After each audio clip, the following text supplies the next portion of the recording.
सभी सैन्य समुदाय के लोग इस बात से अभिभूत हैं और माननीय प्रधानमंत्री महोदय का अभिनंदन करना चाहते हैं इस अवसर पर निश्चित रूप से। और सब हमारे परिवारों के सदस्य हैं जिन्होंने बलिदान दिया है, देश की हिफाजत के लिए, सुरक्षा के लिए लड़ाइयां लड़ी है। हम जानते हैं कि हम 1965 के युद्ध के 50वें वर्षगांठ मना रहे हैं, स्वर्ण जयंती मना रहे हैं। ऐसे अवसर पर प्रधानमंत्री महोदय की तरफ से ये जो घोषणा है उन सब के लिए बहुत हर्ष की बात है। और इस अवसर पर हमारे तीनों सेना के तीनों अंगों के सैन्य अधिकारी और कर्मी सभी यहाँ पर हमारे, जिसमें सीनियर वरिष्ठ अधिकारियों से लेकर हवलदार तक मौजूद हैं।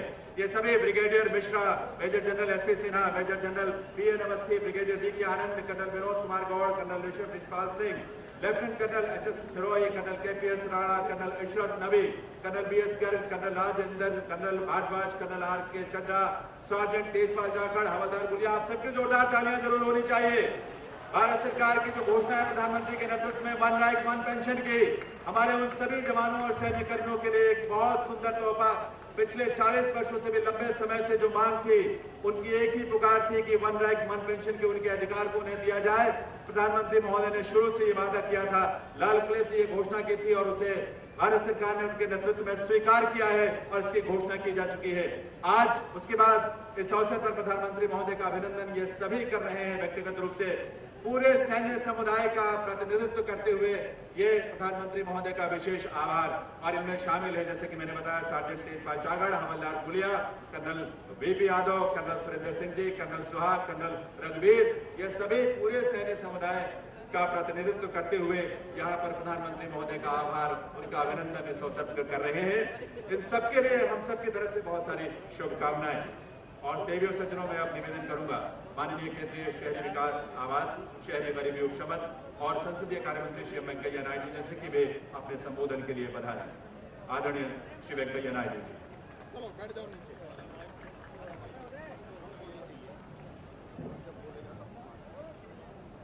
आदरणीय लोकप्रिय प्रधानमंत्री श्री नरेंद्र मोदी जी,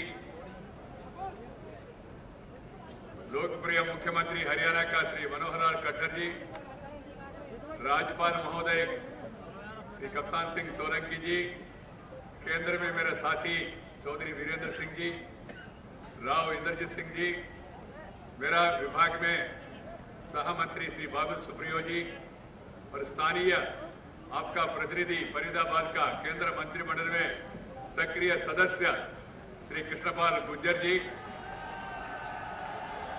हरियाणा मंत्रिमंडल में सभी सदस्यगण और इस भारी संख्या में आए हुए फरीदाबाद और अन्य इलाका हरियाणा से आए हुए सभी बहनों और भाइयों, मैं सबको सादर नमस्कार करना चाहता हूं और सबको हरियाणा में मेट्रो प्रवेश के संदर्भ में सबको शुभकामना और अभिनंदन देना चाहता हूं। एक ऐतिहासिक घटना है आज। अधिकारी दिल्ली मेट्रो रेलवे कॉरपोरेशन और हरियाणा मेट्रो रेलवे कॉरपोरेशन और मेरे विभाग का सभी अधिकारी भी यहाँ है। ट्रायल रन हो चुका है। आज हमारा प्रधानमंत्री जी का कर कमलों से इसका भद्रपुर से फरीदाबाद तक इसका विस्तार करने का, एक्सपेंशन का काम का आज शुभारंभ होगा और थोड़ी दिनों में इसके बाद यहां से वल्लभगढ़ तक जाने के लिए भी मेट्रो काम हम पूरा करेंगे, मैं आप सबको बताना चाहता हूं। मित्रों, हमारा प्रधानमंत्री जब से आए पूरा दुनिया भारत के ओर देख रहे। प्रधानमंत्री जी के कारण से पूरा दुनिया में भारत का पहचान और भारत का प्रतिष्ठा बढ़ गया। मैं अभी सुन रहे थे, यहाँ आए तो स्वाभाविक रूप में लोग कह रहे मोदी मोदी मोदी। ये केवल हरियाणा में, फरीदाबाद में, करनाल में नहीं तो गुड़गांव में नहीं, पूरा दुनिया में, अमेरिका में, ऑस्ट्रेलिया में, कनाडा में, चाइना में, जर्मनी में, जापान में, जहां भी जाए लोग कह रहे मोदी मोदी मोदी मोदी मोदी मोदी। क्यों क्यों? कारण क्या है? मोदी जी के पीछे भारत को पूरा दुनिया में जो रह रहे लोग, वो सब लोग सराहना कर रहे हैं। एक नया उत्साह, नया उमंग भारत में पैदा हुआ है। प्रगति शीघ्र गति आगे बढ़ेगा ऐसा लोगों में विश्वास है, इसलिए लोगों ने हमको मैंडेट दिया है। मित्रों, मेट्रो एक्सपेंशन का जो काम है, इसके बारे में दो शब्द कहूंगा। जो पुराना बात बहुत सालों से जो पेंडिंग है, वो सभी समस्याओं का एक ऐतिहासिक निर्णय करना प्रधानमंत्री एक के बाद एक करते रहा। नंबर 1, आप लोगों ने भी देखा होगा, नेशनल जुडिशियल अपॉइंटमेंट कमीशन 25 साल से हम चर्चा कर रहे थे, समाधान नहीं हो पाया, मगर मोदी जी प्रधानमंत्री बने, पहले राउंड में ही नेशनल जुडिशियल अपॉइंटमेंट कमीशन का निर्णय पार्लियामेंट ने किया है।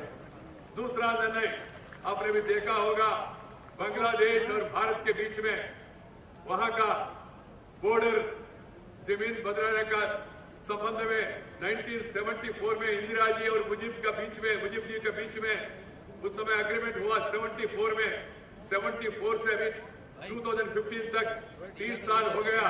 30 साल के बाद श्री नरेंद्र मोदी प्रधानमंत्री बने, सबसे सलाह मशवरा करके इंडो बांग्लादेश बॉर्डर का भी पार्लियामेंट में सर्वसम्मति से पारित करवाया हमारा प्रधानमंत्री Narendra Modi ji.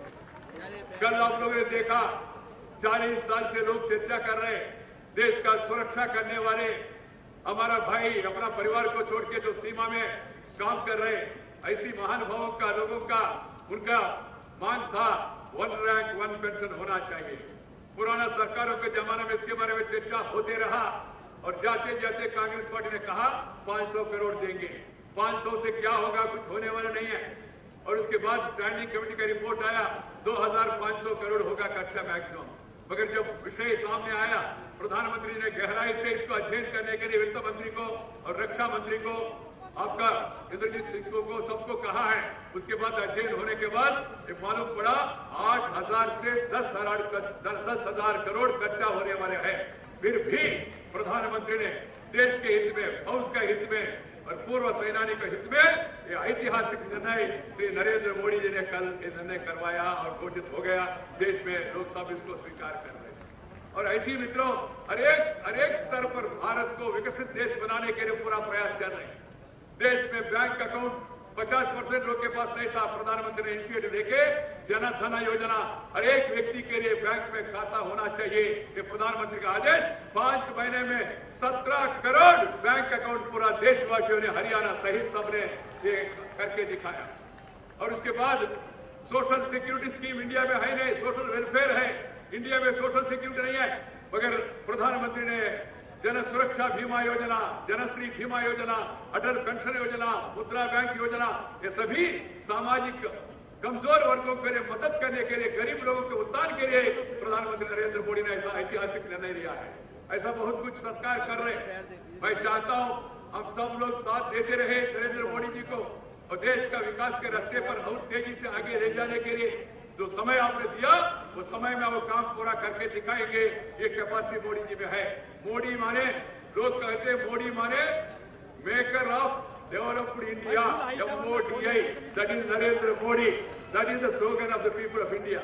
Because people like him for his dynamism, discipline, dedication, character, caliber, capacity, conduct, discipline, dynamism, devotion, all in one. That is Narendra Modi. That is the feeling of the mass of the country. मित्रों, आप लोग देख रहे हैं इस आज के संदर्भ में ये metro, Delhi metro rail corporation बढ़िया काम कर रहे हैं।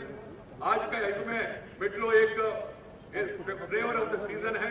दिल्ली मेट्रो आज का इस विस्तार के संदर्भ में 200 किलोमीटर का नेटवर्क आज पूरा हो रहे हैं। शुभ अवसर पर मैं आपको इससे शेयर करना चाहता हूं। और मित्रों, इसके साथ पूरा देश में 300 किलोमीटर मेट्रो ऑपरेशन हो रहे हैं। इसमें केवल दिल्ली में 200 किलोमीटर मेट्रो ऑपरेशन चल रहे हैं। और साथ ही साथ मित्रों 610 किलोमीटर मेट्रो नेटवर्क का कंस्ट्रक्शन पूरा देश में चल रहे हैं। और आने वाले दिनों में दिल्ली के साथ Bangalore, Chennai, Kochi, Jaipur, Hyderabad, Mumbai, line 3, Nagpur, rapid metro, बाद में प्राइवेट इंस्टीट्यूट की तरह गुड़गांव में, अहमदाबाद में, मुंबई में मोनो रेल फेज 2, चेन्नई में फेज 2। और इसके साथ ही साथ और एक 620 किलोमीटर नया मेट्रो रेल भी प्लानिंग में एडवांस स्टेज में है। हम पूरा करेंगे सब लोग। कारण क्या है, पब्लिक ट्रांसपोर्ट चाहिए। फरीदाबाद एक महत्वपूर्ण शहर है, इंडस्ट्रियल सिटी है, इंडस्ट्रियल हब है, इसलिए फरीदाबाद को जोड़ना बहुत जरूरी है। अंदाजा है तो दिल्ली से फरीदाबाद जोड़ने के कारण हर एक दिन 2 लाख पैसेंजर्स का संख्या बढ़ेगा। फरीदाबाद का विकास और तेजी से होगा। और साथ ही साथ आसपास का जो इलाका है उस इलाका का भी ऑलरेडी फरीदाबाद स्मार्ट सिटी है, स्मार्ट सिटी का घोषणा किया है। करनाल भी स्मार्ट सिटी है। गुड़गांव के बारे में चर्चा चल रही है। मैं चाहता हूं लोग साथ दें और यहाँ का स्थानीय इकाई के साथ, एडमिनिस्ट्रेशन के साथ, कॉर्पोरेशन के साथ हम सब लोग मिलकर ये फरीदाबाद को एक सुंदर शहर बनाने के लिए सब लोग प्रयास करना चाहिए। मित्रों, इसके साथ और एक विषय बता के मैं समाप्त करूंगा। जो 9 स्टेशन बनाया रास्ते पे, इंडिया में रिकॉर्ड है। 9 स्टेशन इको फ्रेंडली है, एनवायरमेंट फ्रेंडली है और हाईएस्ट स्टैंडर्ड्स के द्वारा ये 9 स्टेशन बनाया। मैं आते समय मेट्रो अधिकारियों को कहा, मेट्रो रेल से उतरते ही तुरंत रेलवे स्टेशन जाने के लिए भी एक वॉकरेटर, एक स्काई वॉक का व्यवस्था होगा। इसके कारण से रेल से आने वाले लोग भी तुरंत आके मेट्रो में बैठ के अपना इलाके में जा सकते हैं जहां भी जाना है। तो ये व्यवस्था भी आने वाले दिनों में हो जाएगा। मित्रों, इसके लिए 2490 करोड़ का खर्चा हुआ इस प्रोजेक्ट के लिए। 2490 हजार करोड़ का खर्चा हुआ और आने वाले दिनों में फरीदाबाद टू वल्लभगढ़ 3.2 किलोमीटर का लाइन का भी हम लोग निर्माण करेंगे। और मित्रों, ये हरियाणा में बहुत शहरों को 20 शहरों को यहाँ अमृत के द्वारा अटल बिहारी वाजपेयी जी के नाम पे Atal mission for regeneration and urban transformation के अंतर्गत हरियाणा में 20 शहरों को विकास होगा। केंद्र उनके लिए पूरा पैसा समर्थन करेगा और प्रदेश और केंद्र दोनों मिलकर इन शहरों को भी हम आगे ले जाएंगे।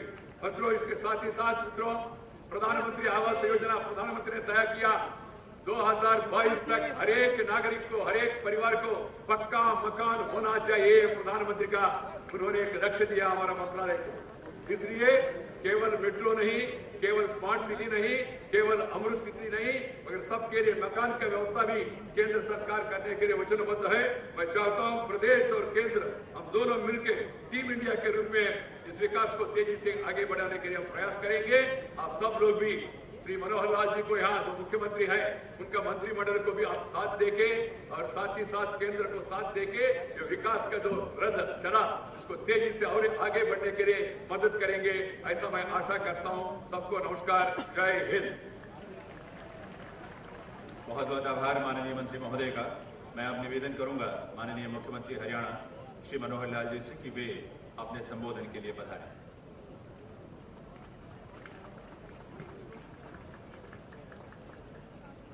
परम आदरणीय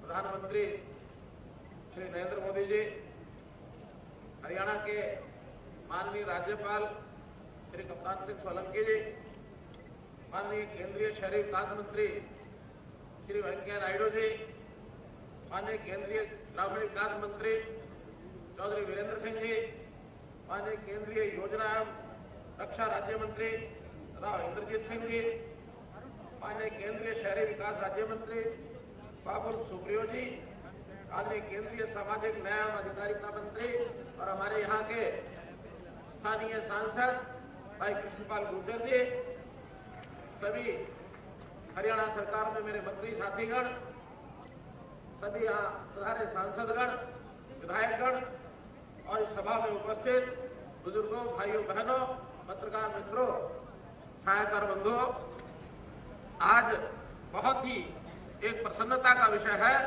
कि आज हम प्रधानमंत्री जी के इस आगमन को, आदरणीय नरेंद्र भाई मोदी जी के इस आगमन को भगवान कृष्ण की इस धरती पर काल और स्थान दोनों के हिसाब से हम यहाँ मानते हैं कि आज सिही गांव का वो स्थान जहाँ कृष्ण भक्ति की अविरल धारा बहाने वाले महाकवि सूरदास जी का जो जन्म सिही गांव, उसी के किनारे पर आज हम सभा में कर रहे हैं। और कल रात्रि को ही हमने भगवान कृष्ण की जन्माष्टमी का जो पर्व मनाया है। आज का ये अवसर एक ऐसा अवसर जिस पर मैं आपको सबको बहुत बहुत बधाई शुभकामना देता हूं।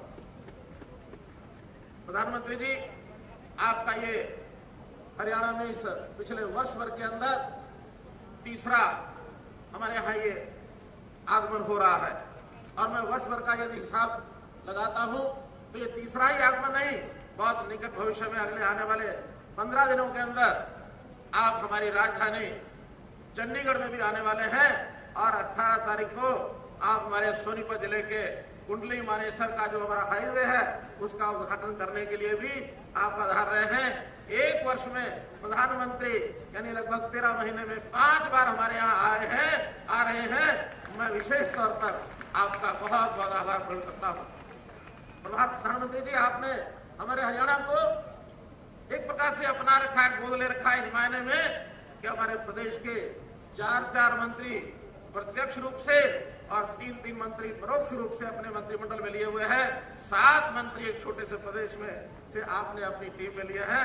मैं आपका बहुत बहुत धन्यवाद आभार प्रकट करता हूं। 19 अगस्त को आप कैथल में आए थे।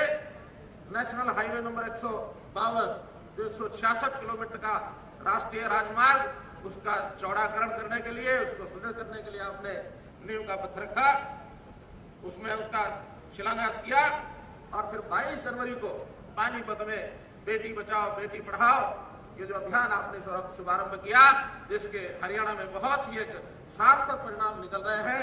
और मैं मानता हूं हमारी जो अभी तक की जो भी कोई कमी रही होगी इस जेंडर रेशो में, हम इसको बहुत जल्दी इसको एक समान रेशो अथवा समान के निकट लाने का पूरा प्रयत्न कर रहे हैं। आपने उस दिन सुकन्या समृद्धि योजना इसका भी उद्घाटन किया और आज बदरपुर से मुजफ्फर की ये जो मेट्रो रेल लाइन है इसका आपने अभी उद्घाटन करेंगे और हमारे यहाँ फरीदाबाद के लगभग 2 लाख यात्री दैनिक यहाँ से राजधानी को आने जाने का अपना लाभ ले सकेंगे। आज मैं अपने प्रदेश की 2.5 करोड़ जनता, अपने प्रदेश सरकार और अपनी ओर से आपका हार्दिक अभिनंदन करता हूँ। माननीय प्रधानमंत्री जी, फरीदाबाद नगर ये 1607 में संत बाबा फरीद ने बसाया था और उसके बाद यहाँ एक देश की आजादी के बाद न्यू एक इंडस्ट्रियल टाउनशिप इसको बनाया गया। पार्टीशन के बाद बहुत से लोग यहाँ आकर के उन्होंने अपना सहारा लिया और ये दशकों से जो पिछली सरकार की नीतियां थी, जो इंडस्ट्रियल एरिया स्थापित हुआ था, जितनी प्रगति यहाँ होनी चाहिए थी वो नहीं हुई है। लेकिन मैं मानता हूं आज आपके आने के बाद और आप एक ऐसे प्रधानमंत्री हमारे प्रदेश को जो एक साल में 5-5 बार दौरा कर रहे हैं, आपकी जानकारी के लिए फरीदाबाद जैसे शहर में जो दिल्ली से मात्र 1 घंटे के स्थान पर है, बड़ा औद्योगिक नगर रहा है। इससे पहले कोई प्रधानमंत्री यहाँ सन 1992 में आए थे। 23 साल बाद आज आप आए हैं। आप सारे दुनिया में भ्रमण कर रहे हैं, आप पूरे देश में भ्रमण कर रहे हैं और हरियाणा के इन दौरों का लगातार आपका आना है। मैं मानता हूं कि हमारे प्रदेश के लिए इन सब आगमनों का जितनी बार भी आप हमें आएंगे हमारे लिए लाभदायक होगा। हमें आपने फरीदाबाद स्मार्ट सिटी इस नाते से दिया है, तो स्मार्ट सिटी बनने के बाद निश्चित रूप से फरीदाबाद का विकास जो अभी तक रुका हुआ था वो निश्चित रूप से आगे बढ़ेगा, होगा। प्रधानमंत्री जी, हमारे यहाँ फरीदाबाद से और गुड़गांव 2 बड़े शहर हैं। इन दोनों बड़े शहरों में भी जैसे ही महरौली से बदरपुर की लाइन बनेगी तो इसका सीधा संपर्क भी बनेगा। इसलिए गुड़गांव और दोनों फरीदाबाद बड़े नगर, इनका जुड़ना ये भी हमारे लिए बहुत उपयोगी होगा।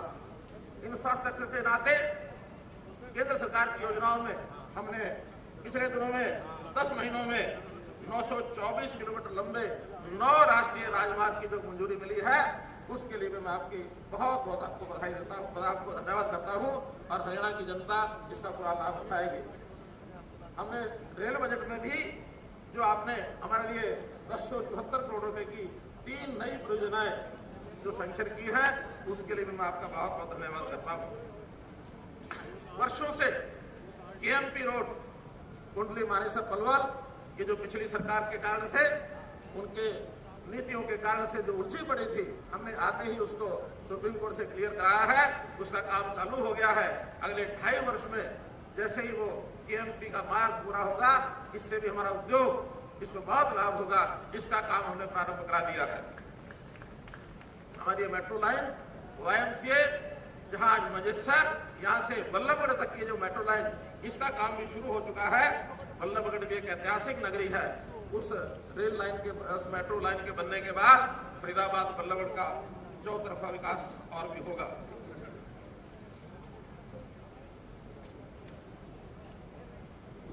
दिल्ली मेट्रो को गुड़गांव में हुडा सिटी सेंटर से सोहना रोड तक का विस्तार और इसी प्रकार बहादुरगढ़ तक का विस्तार, कुंडली तक का विस्तार, ये अगली परियोजनाएं है मेट्रो की जो हरियाणा में आगे बढ़ रही है। इन सब परियोजनाओं से हरियाणा में उद्योग और निवेश इसका वातावरण अच्छा बना है। हम लोगों ने अभी अपनी एक उद्यम पॉलिसी 2015 जो घोषित की है, उसमें बहुत से क्षेत्र जहां अभी तक उद्योग विकसित नहीं थे, ऐसे सब बैकवर्ड एरियाज में हम लोगों ने वहां के लिए उद्यमियों को नए नए रियायतें घोषित की है और उन रियायतों के आधार पर अब विकास किसी एक जिले एक कोने में नहीं होगा, बल्कि इसका विस्तार सारे प्रदेश में सम्यक तरीके से विकास होगा। ऐसा हमने योजना बनाई है। विश्व उद्यम नीति को घोषित करने के बाद हम लोगों ने अपना एक सरकारी प्रतिनिधिमंडल ये लेकर मैं स्वयं हमारे उद्योग मंत्री कनाडा, अमेरिका, इस 8 दिन का टूर करके आए हैं और इस 8 दिनों में वहां के निवेशकों ने, वहां के उद्यमियों ने बहुत रुचि दिखाई है। आपके ओजस्वी नेतृत्व के कारण से भारत का स्थान उन दोनों देशों में हमने महसूस किया कि बहुत ही एक आर्थिक भविष्य को लेकर के वहां एक बहुत बड़ा लोगों में विश्वसनीयता बढ़ी है, वे आश्वस्त है और हम भी आश्वस्त है कि वहां के लोग हमारे आकर के और निवेश करेंगे। लगभग 10,000 करोड़ का विदेशी निवेश, इस निवेश के बाद हमको 40,000 लोगों को रोजगार दे सकेंगे। ऐसी इस नीति के माध्यम से, इस इन्वेस्टमेंट के माध्यम से हम करेंगे। एक जानकारी वो इस रूम में आप सब लोगों को बताना चाहूंगा कि हम जनवरी महीने में अपने यहाँ एक इन्वेस्टमेंट समिट करने जा रहे हैं। इस इन्वेस्टमेंट समिट के माध्यम से हम अपने यहाँ 1 लाख करोड़ रुपए का निवेश और 4 लाख लोगों का रोजगार, ये योजना हमारी सरकार की ओर से बनाई जा रही है, जिससे हरियाणा में रोजगार के नाते से हम लोग इस काम को करेंगे। डिजिटल इंडिया को लेकर डिजिटल हरियाणा, इस सेवाओं में भी हम लोग हरियाणा की जनता को सरकार आपके द्वार इस योजना के अंतर्गत हम नीचे तक उन सेवाओं को ले जा सके, ये सब हम काम कर रहे हैं। मेरा कहने का भाव है, आपके कुशल मार्गदर्शन में हम लोग हरियाणा में समान विकास, गरीब से गरीब तक व्यवस्थाएं, उनका लाभ, केंद्र की योजनाओं का लाभ मिले, प्रदेश की योजनाओं का लाभ मिले, इसकी स्थापना करने का संकल्प, इसको हम अमली जामा पहनाएंगे। इन्हीं शब्दों के साथ मैं प्रधानमंत्री जी का पुनः बहुत बहुत धन्यवाद करता हूँ, बहुत बहुत धन्यवाद करता हूँ। बहुत बहुत आभार माननीय मुख्यमंत्री महोदय का। और अब मैं निवेदन करूंगा माननीय प्रधानमंत्री महोदय से कि वे अपने कर कमलों से बटन दबाकर शिला पट्टिका का अनावरण करने की कृपा करें। बदरपुर फरीदाबाद मेट्रो लाइन के उद्घाटन का विवरण इसी शिला पट्टिका पर अंकित है। मंच के दाहिनी तरफ ये शिला पट्टिका है, आप सब देख सकते हैं। आपकी बाईं तरफ, मंच के बिल्कुल साथ,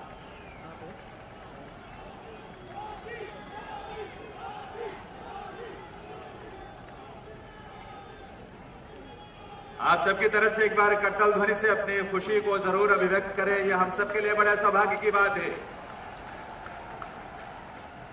और अब माननीय प्रधानमंत्री महोदय प्रतीक रूप में सेरेमोनियल फ्लैग दिखाकर इस मेट्रो सेवा और मेट्रो ट्रेन का शुभारंभ करेंगे अपने कर कमलों से।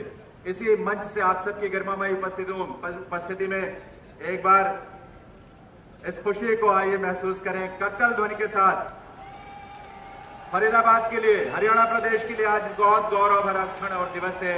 और इस समय सेरेमोनियल फ्लैग के माध्यम से प्रधानमंत्री महोदय इस सेवा का शुभारंभ कर रहे हैं। माननीय प्रधानमंत्री महोदय की इस कृपा के लिए, उनके स्नेह के लिए बहुत बहुत आभार। और अब मैं निवेदन करूंगा डीएमआरसी के प्रबंध निदेशक डॉक्टर मंगू सिंह जी से कि वे प्रधानमंत्री महोदय को आभार स्वरूप स्मृति चिन्ह भेंट करने की कृपा करें।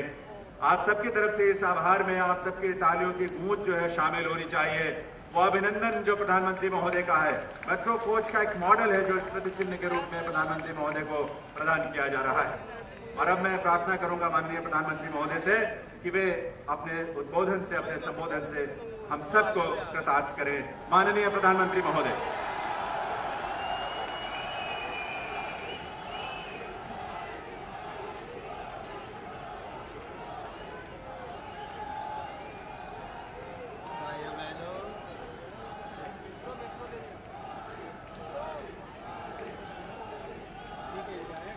भारत माता की, भारत माता की। दोनों मुट्ठी बंद करके पूरी ताकत से बोलिए, जय जवान जय किसान। जय जवान जय किसान, जय जवान जय किसान, जय जवान जय किसान। मंच पर विराजमान राज्यपाल महोदय श्रीमान कप्तान सिंह जी, हरियाणा के मुख्यमंत्री श्रीमान मनोहर लाल जी, केंद्र में मंत्री परिषद के हमारे वरिष्ठ सहयोगी श्रीमान वेंकैया जी नायडू, केंद्रीय मंत्री चौधरी वीरेंद्र सिंह जी, केंद्रीय मंत्री राव इंद्रजीत सिंह, केंद्रीय मंत्री और इसी भूमि के संतान श्री किशन पाल गुर्जर जी, केंद्रीय मंत्री श्री बाबुल सुप्रियो जी, विधायक श्रीमान सुभाष जी, श्री विपुल गोयल जी, श्रीमती सीमा त्रिखा जी, मूलचंद शर्मा जी, टेकचंद शर्मा जी और विशाल संख्या में आए हुए मेरे प्यारे भाइयों और बहनों,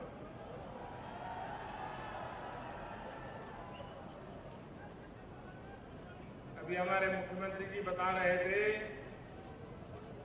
कि मोदी जी कितनी बार हरियाणा में आए और 11 तारीख को भी आने वाले हैं, 18 तारीख को भी आने वाले हैं, अच्छे दिन भी आने वाले। आप सबको मालूम है हरियाणा मेरा दूसरा घर है।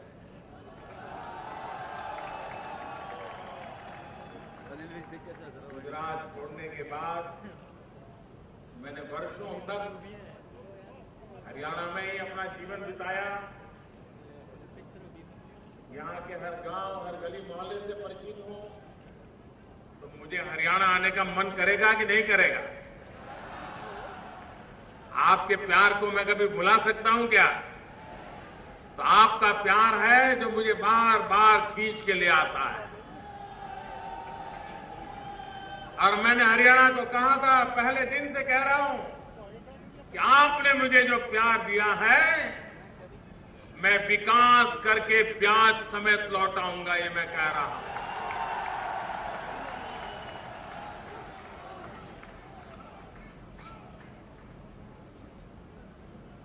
भाइयों बहनों,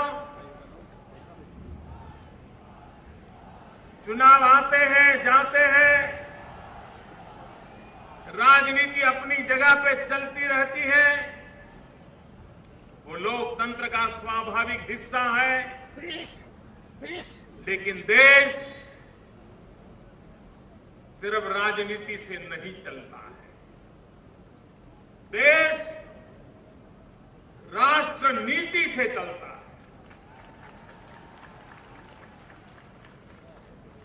देश विवादों से नहीं बढ़ता है, देश संवाद से बढ़ता है।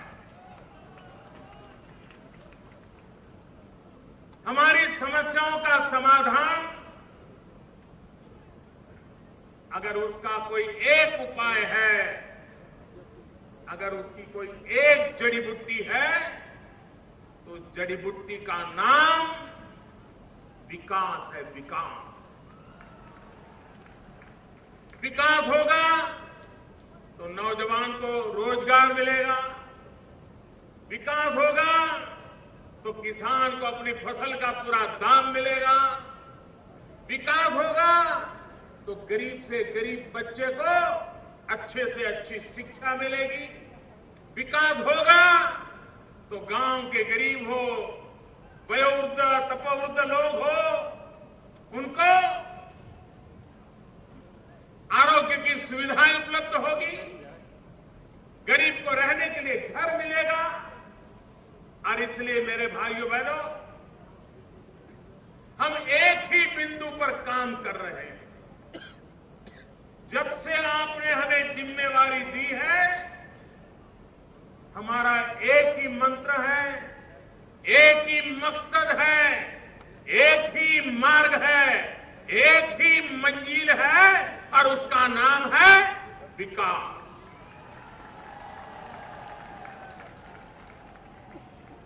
आप मुझे बताइए, आपको विकास चाहिए कि नहीं चाहिए? अच्छे रास्ते चाहिए कि नहीं चाहिए? अच्छे स्कूल चाहिए कि नहीं चाहिए? अच्छे अस्पताल चाहिए कि नहीं चाहिए? इस देश को यही चाहिए और इसलिए ये सरकार इन्हीं बिंदुओं पर अपनी ताकत लगा रही है। अच्छा होता ये काम पिछले 60 साल में पूरे हो गए होते, देश ऊंचाइयों को पार कर लिया होता, लेकिन बहुत सारे काम अधूरे हैं।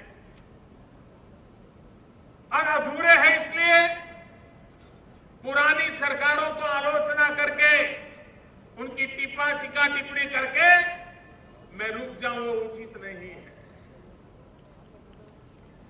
इस सरकार का जिम्मेवारी है कि हम समस्याओं के समाधान खोजें, विकास के नए नए उपाय खोजें और देश को नई ऊंचाइयों पर ले जाए। पिछले दिनों आपने देखा होगा पूरी दुनिया में एक आर्थिक संकट पैदा हुआ। मजबूत से मजबूत आर्थिक नींव पर खड़े हुए देश हिल गए और तूफान इतना भयंकर था कि उसके सामने टिकना बड़ा मुश्किल था। इतनी बड़ी आंधी तेज आई थी, लेकिन सारे दुनिया के आर्थिक पंडितों का कहना है इतनी भयंकर आर्थिक मंदी के बीच, इतने भयंकर आर्थिक तूफानों के बीच कोई एक देश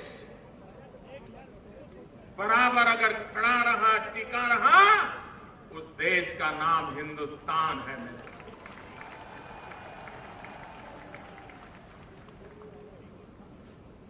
और यही बताता है कि पिछले 15 महीनों में सरकार ने जो रास्ता अपनाया है, जिन नीतियों को लागू किया है, आज उसका परिणाम नजर आ रहा है कि इसकी इतनी बड़ी आंधी के बावजूद भी हिंदुस्तान आर्थिक धरातल पर टिका रहा है। लेकिन भाइयों बहनों, सिर्फ टिके रहे हैं, इससे संतोष मानना ये हमें मंजूर नहीं है। इतने बड़ी आंधी में, तूफान में टिक गए, अच्छी बात है, लेकिन हमें जहां टिके हैं वहां रुकना नहीं है, हमें आगे बढ़ना है। आगे बढ़ने का रास्ता 125 करोड़ देशवासियों का साथ और सहयोग है। आगे बढ़ने का रास्ता सभी राज्य सरकारें और केंद्र सरकार को कंधे से कंधा मिलाकर चलना है। आगे बढ़ने का रास्ता लोकतांत्रिक मार्ग है। और अगर हमें विकास करना है तो हमें इंफ्रास्ट्रक्चर पर सबसे पहले प्राथमिकता देनी पड़ेगी। रोड हो, रेल हो, सामान्य नागरिक की सुविधा की व्यवस्थाएं हो, ये जब तक हम निर्माण नहीं करेंगे, विकास के फल नीचे तक नहीं पहुंचेंगे। और इसलिए ये सरकार का मकसद है कि 2022 जब हिंदुस्तान आजादी के 75 साल मनाएगा, तो आजादी के 75 साल कैसे हो? क्या हम सपना लेकर के नहीं चल सकते कि आजादी के 75 साल जब मनाएंगे, आजादी के दीवानों को जब अंजलि देंगे, आजादी के लिए शहीद हुए महापुरुषों का पुण्य स्मरण करेंगे, उस समय कम से कम एक काम तो पूरा कर ले। इस देश में कोई गरीब ऐसा न हो जिसको अपना घर न हो।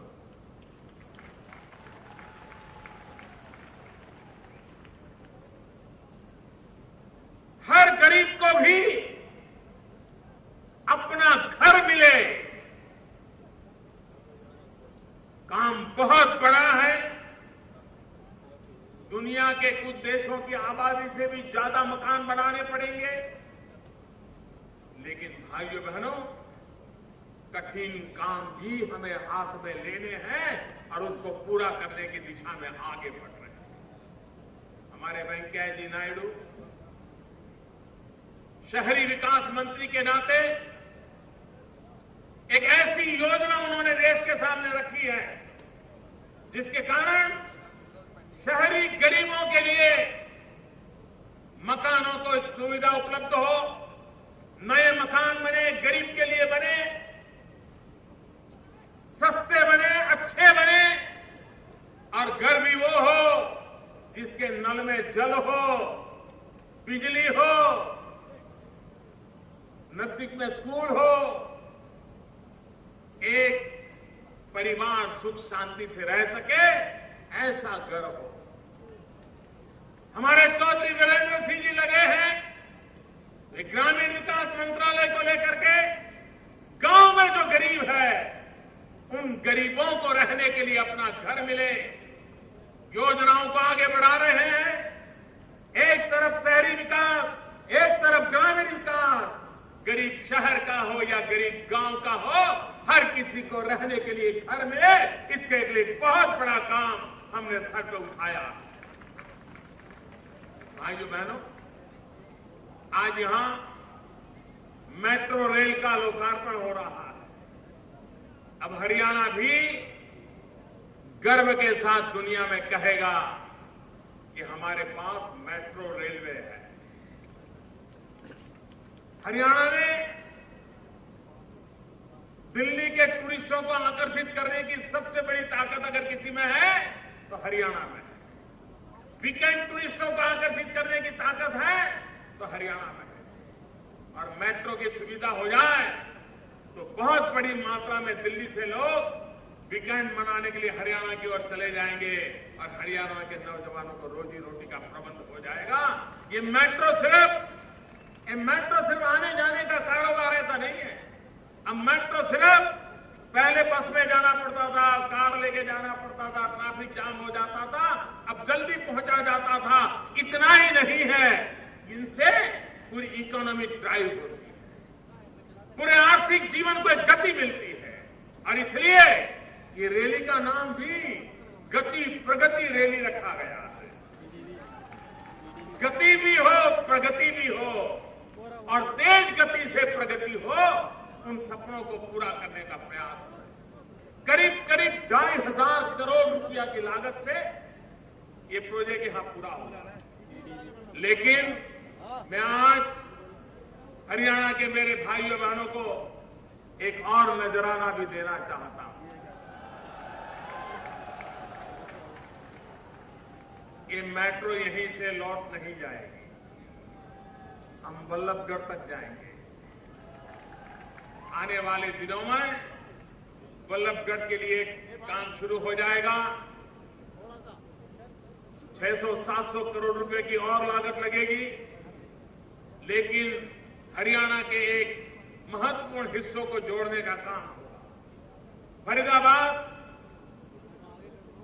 मेरे लिए नया नहीं है, मैं कभी यहां स्कूटर पर आया करता था।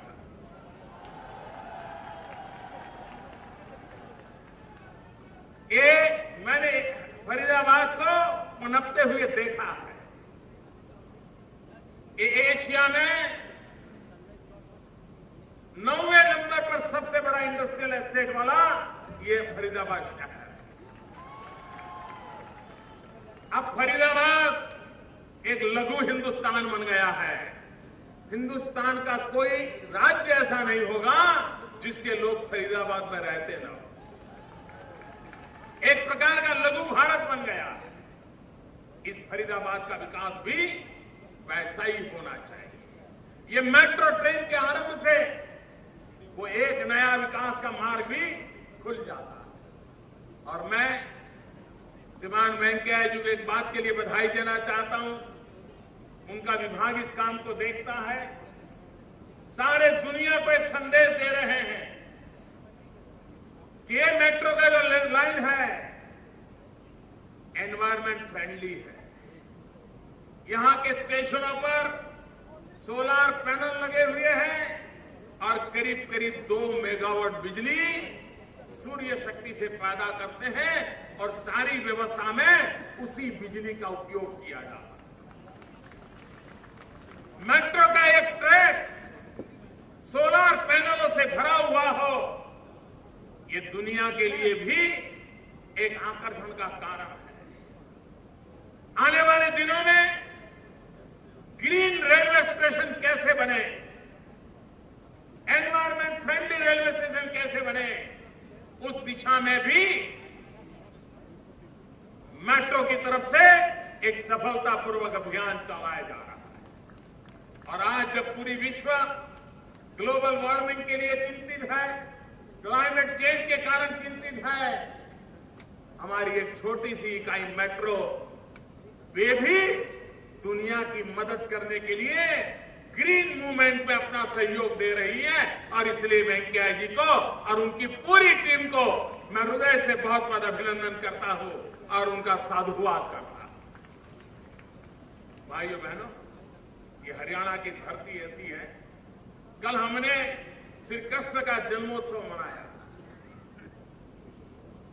और जब श्री कृष्ण को याद करते हैं तो सिर्फ द्वारिका की नगरी याद नहीं आती है, कुरुक्षेत्र भी तुरंत याद आता है। पूरा हरियाणा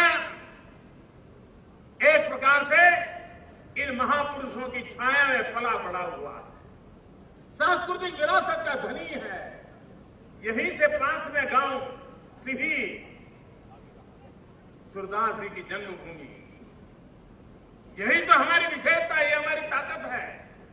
और उन्हीं से महापुरुषों के आशीर्वाद लेकर के हम हरियाणा को नई ऊंचाइयों पर ले जाने के लिए प्रयास कर रहे हैं। मैं हरियाणा सरकार को अभिनंदन करता हूं, श्रीमान मनोहर लाल जी का विशेष रूप से और उनकी पूरी टीम का अभिनंदन करता हूं कि जिस हरियाणा को बेटियों की भ्रूण हत्या के लिए पहचाना जाता था, वो हरियाणा आज बेटी बचाने के लिए पहचाने जाने लगा है।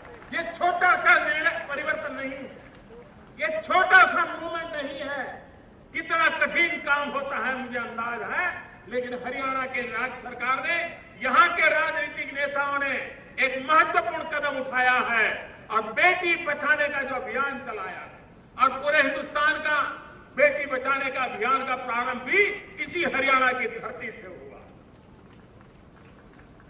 मैं जानता हूं मनोहर लाल जी हमारे बड़े परिश्रमी नेता हैं, मेहनत करने में शायद कोई उनका मुकाबला नहीं कर सकता है।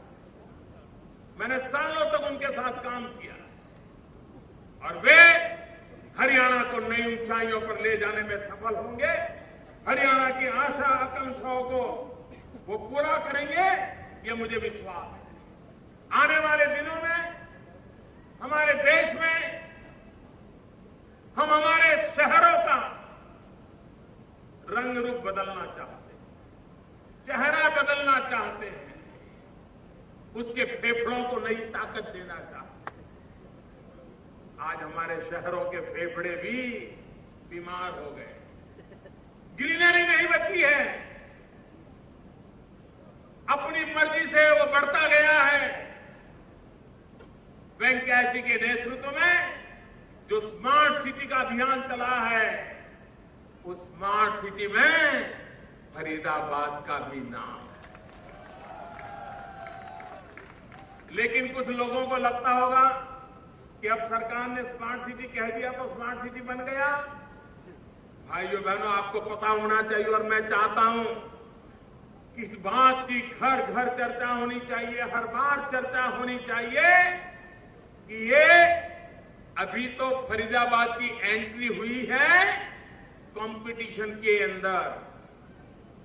पहली मैच उसने जीत लिया है, पहली मैच जीत करके उसने एंट्री पा ली है। लेकिन आगे बढ़ने के लिए यहां के सभी नागरिकों ने तय करना पड़ेगा कि हमें फरीदाबाद को स्मार्ट सिटी बनाना है। कानून में ये परिवर्तन करना पड़ेगा तो करना है। हमें ये डिसिप्लिन लानी है तो लानी है। हमें स्वच्छता रखनी है तो रखनी है। ये जब तक हम नहीं करेंगे, ये स्मार्ट सिटी की स्पर्धा आप जीत नहीं पाओगे। उसके कुछ नॉर्म्स है, पैरामीटर है। मैं चाहता हूं एक जागृति का माहौल बने पूरे देश में। ये 100 शहर पूरे हिंदुस्तान में जो पहली मैच जीत करके आए हैं, क्योंकि स्पर्धा से तय हुआ है, पहली स्पर्धा में वो जीत गए हैं। लेकिन आगे जैसे जैसे जाओगे स्पर्धा कठिन होती जाने वाली है। लेकिन मुझे विश्वास है कि हरियाणा के दोनों शहर ये स्पर्धा जीतेंगे और देश में स्मार्ट सिटी बनाने का यश हरियाणा प्राप्त करेगा। मैं आपको निमंत्रित करता हूं, मैं आपको चैलेंज भी करता हूं। इस चैलेंज रूट का स्वीकार कीजिए। सरकार ने जितने पैरामीटर तय किए हैं उन पैरामीटर को गले लगाइए। पूरे फरीदाबाद का एक एक घर, एक एक नागरिक स्मार्ट सिटी बनाने का संकल्प लेना चाहिए, तब जाकर के स्मार्ट सिटी बना पाएंगे। और इसलिए मैं आपको आह्वान करता हूं, भाइयों बहनों, ये हरियाणा की धरती वीरों की धरती है। ये हरियाणा की धरती जवानों की धरती है।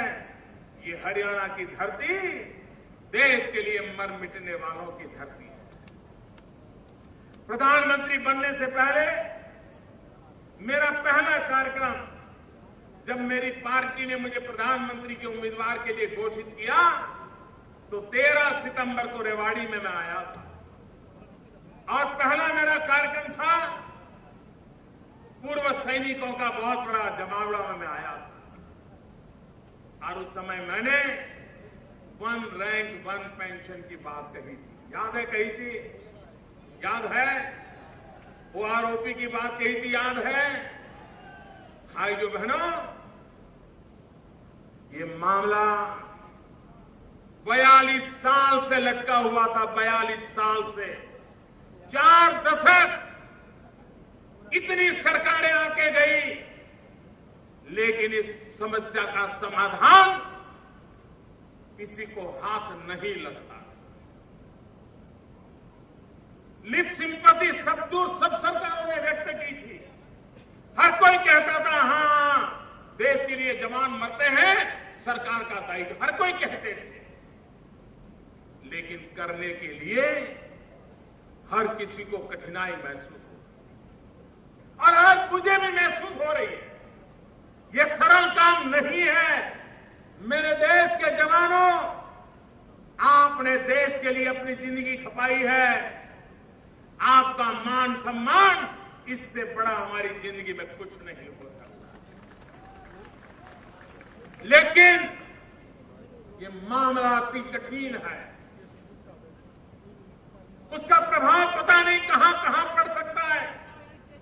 आने वाले दिनों में क्या क्या संकट आ सकते हैं। लेकिन मेरे देश के जवानों, हमने वादा किया और हम वादा निभा रहे हैं। आपको मालूम है, पहले वाली सरकार के लिए ओआरओपी क्या था? 500 करोड़ रुपए का कार्यक्रम था। 500 करोड़ रुपए का। तो हमें नहीं लगा अभी 500 है तो चलो 700 हो जाएगा, 800 हो जाएगा, कर लो, क्या है। लेकिन जब हम गिनती करने के लिए बैठे तो हर रोज नई चीज आने लगी, हर रोज नई चीज आने लगी। कोश्यारी कमेटी, जिसका हमारे जवान बार बार उल्लेख करते हैं, उसको हमने देखा। उसने क्या कहा है? उसने तो 300 करोड़ से भी कम कहा। उसने कहा 300 करोड़ से कम रुपया लग जाएगा तो हो जाएगा।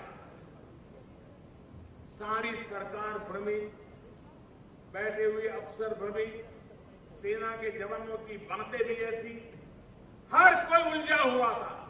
पिछले कई दिनों से मैं लगातार एक तार को खोलता गया, चीजों को ठीक करता गया और हिसाब लगाता गया। भाइयों बहनों, ये ओआरओपी 500 करोड़ में होने वाला खेल नहीं है।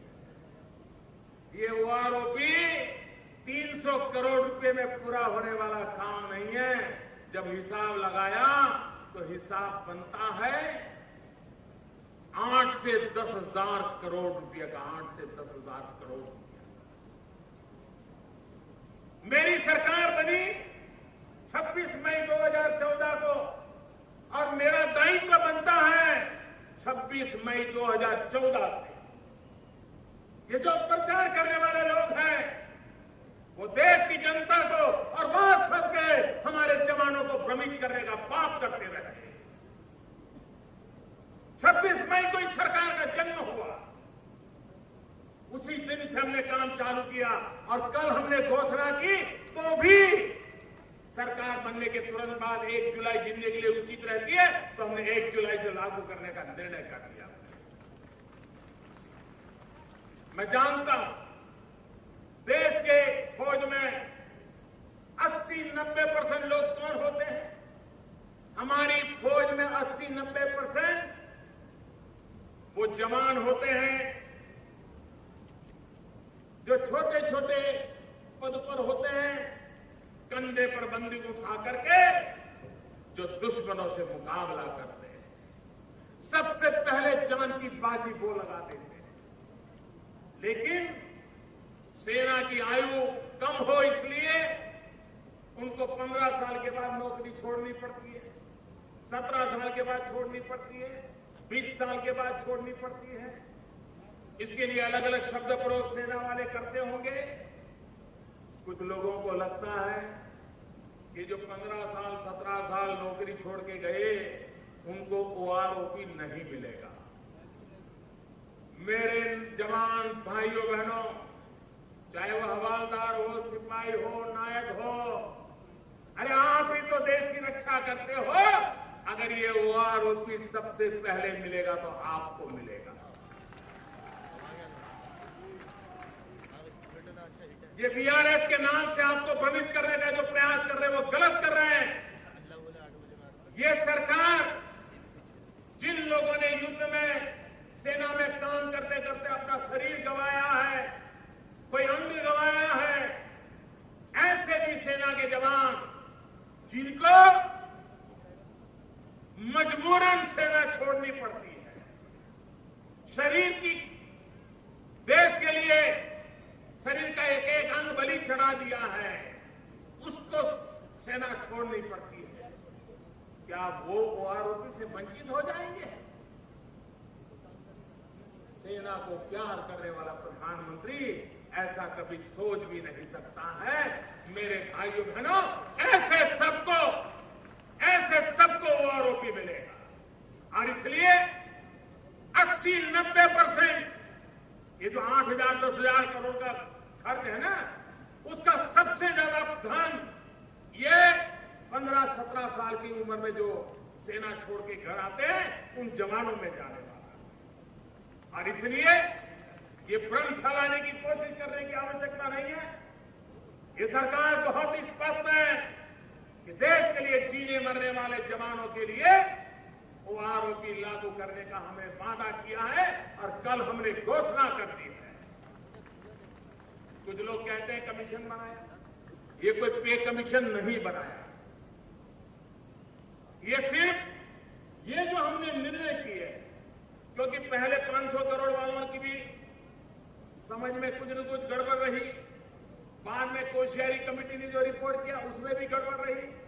हमें लगा कि 10,000 करोड़ रुपया देने के बाद भी हो सकता है कहीं कोई कमी रह गई, कहीं कोई समझदारी में अंतर रहा हो, कोई हिस्सा सेना का छूट गया हो। तो ऐसे समय एक व्यवस्था होनी चाहिए ताकि सेना के जवान उनके साथ मिलकर के अगर कोई कमी रह गई हो, कोई छोटा मोटा बदलाव जरूरी हो तो उसके साथ कर सके। ओआरओपी के संबंध में इसलिए ये कमेटी बनाई गई है, ये कोई पे कमीशन नहीं है। और इसलिए इसमें भी जो भ्रम फैलाए जा रहे हैं वो भ्रमों का भी निरसन होना चाहिए। आज देश की सेना में 10 में से 1 जवान हरियाणा का होता है।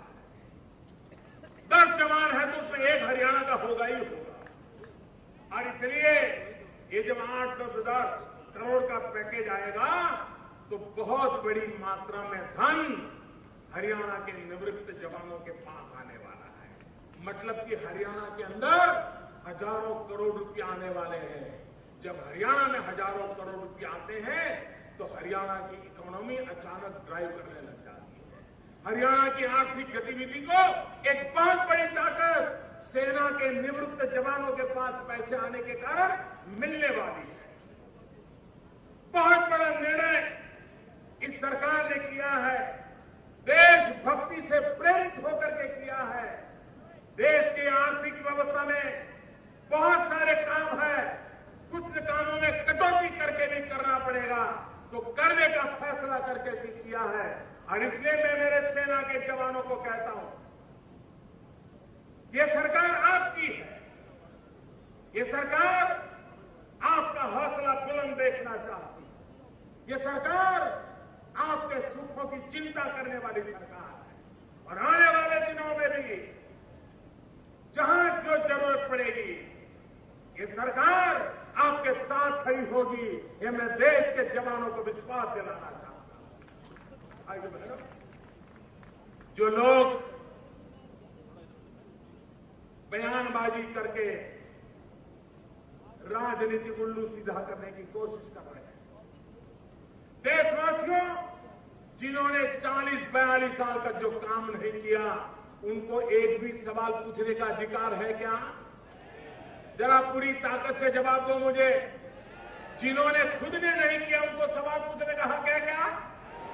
देश को गुमराह करने का हक है क्या? जवानों के नाम पर बोलने का हक है क्या? अरे आप लोगों का पाप था कि आप लोगों ने 40-42 तक पर काम नहीं किया, आज हमारा इल्जाम मांग रहे हो। भाइयों बहनों, एक फैशन चल पड़ी है, एक फैशन चल पड़ी है कि जब सरकार कोई भी अच्छे निर्णय करे, देश को नई ऊंचाइयों पर ले जाने के लिए हिम्मत के साथ आगे बढ़े, तो जो लोग जिनको देश की जनता ने रिजेक्ट कर दिया है वो इस देश को आगे बढ़ना नहीं देना चाहते। इससे बड़ा लोकतंत्र का अपमान नहीं हो सकता है। और इसलिए मेरे भाइयों बहनों, मैं देशवासियों को आज हरियाणा की वो धरती से बोल रहा हूं जहां कृष्ण ने गीता का संदेश दिया था और युद्ध का विजय प्राप्त करने का संकेत दिया था। ये वो भूमि है जहां से हर परिवार से कोई न कोई जवान सीमा पर देश की सेवा कर रहा है। ऐसी धरती से मैं कह रहा हूं कि हमारे लिए हमारे सेना के जवान किसी से कम प्यारे नहीं है।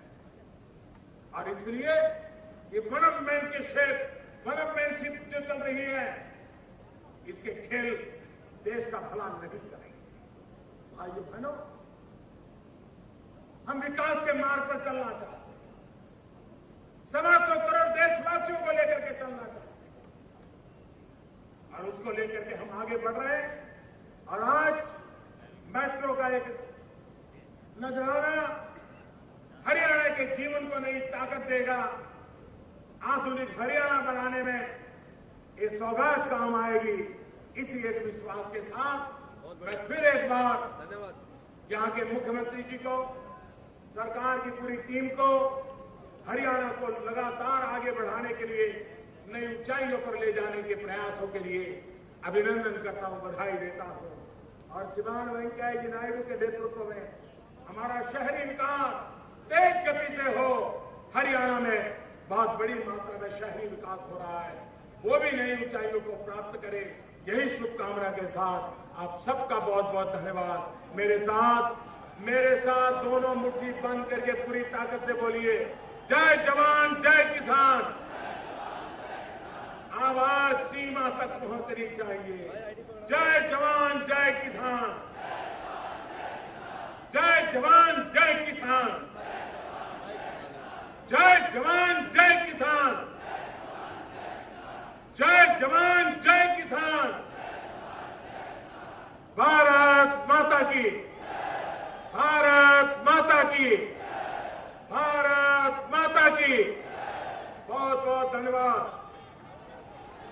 बहुत बहुत आभार माननीय प्रधानमंत्री महोदय का इस ऊर्जावान और प्रेरक संबोधन के लिए। आप सबसे प्रार्थना करूंगा कि आप विराजें अपने स्थान पर और निवेदन करूंगा केंद्रीय सामाजिक न्याय और अधिकारिता राज्य मंत्री और संसद में फरीदाबाद का प्रतिनिधित्व करने वाले श्री कृष्णपाल गुर्जर जी से कि वे धन्यवाद ज्ञापन के लिए पधारें।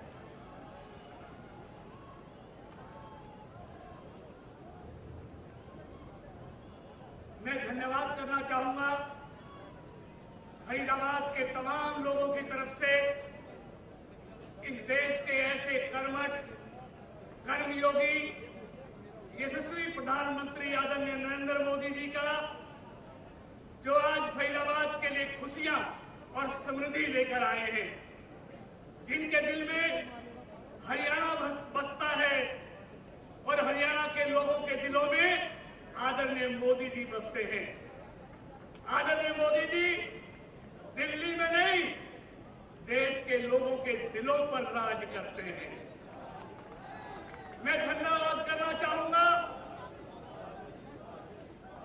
इस देश के दूरदर्शी शहरी विकास मंत्री आदरणीय वेंकैया नायडू जी का, जिन्होंने फरीदाबाद को मेट्रो और स्मार्ट सिटी का तोहफा दिया है।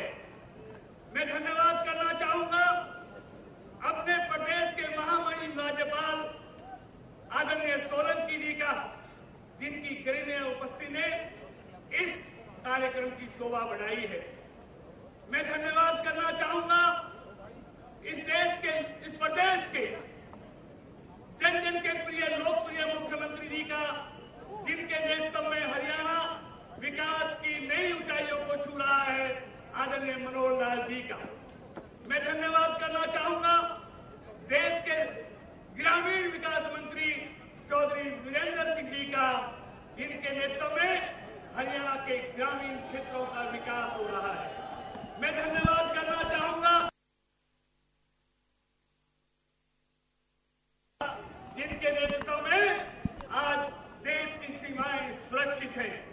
मैं धन्यवाद करना चाहूंगा इस देश के शहरी विकास राज्य मंत्री बाबुल सुप्रियो जी का, जिन्होंने आकर इस कार्यक्रम की शोभा बढ़ाई है।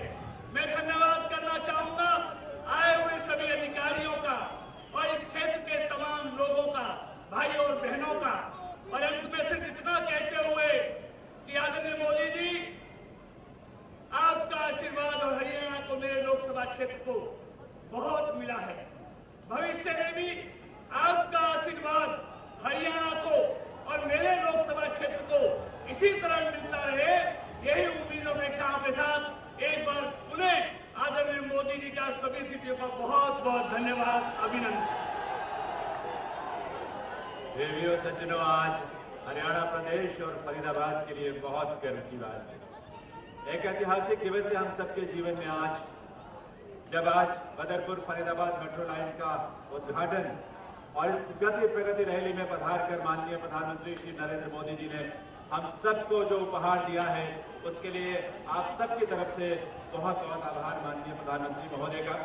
साथ ही हम आभार व्यक्त करना चाहते हैं इस अवसर पर पधारे माननीय राज्यपाल हरियाणा प्रोफेसर कप्तान सिंह सोलंकी जी का, माननीय केंद्रीय शहरी विकास, आवास, शहरी मलिनों शमन तथा संसदीय कार्य मंत्री श्री एम वेंकैया नायडू जी का, माननीय मुख्यमंत्री हरियाणा श्री मनोहर लाल जी का, और साथ ही केंद्रीय ग्रामीण विकास मंत्री चौधरी वीरेंद्र सिंह जी, केंद्रीय योजना स्वतंत्र प्रभार और रक्षा राज्य मंत्री राव इंद्रजीत सिंह जी, केंद्रीय शहरी विकास राज्य मंत्री श्री बाबुल सुप्रियो जी, केंद्रीय सामाजिक न्याय और अधिकारिता राज्य मंत्री कृष्णपाल गुर्जर जी, और साथ ही इस अवसर पर यहाँ पधारे एएमआरसी के चेयरमैन और सचिव भारत सरकार शहरी विकास मंत्रालय मधुसूदन प्रसाद जी, और मुख्य सचिव हरियाणा तथा चेयरमैन HMRDC श्री दीपेंद्र सिंह घेसी जी, और डीएमआरसी के मैनेजिंग डायरेक्टर प्रबंध निदेशक डॉक्टर मंगू सिंह जी, और सारे वरिष्ठ अधिकारियों का यहाँ पधारे इस कार्यक्रम में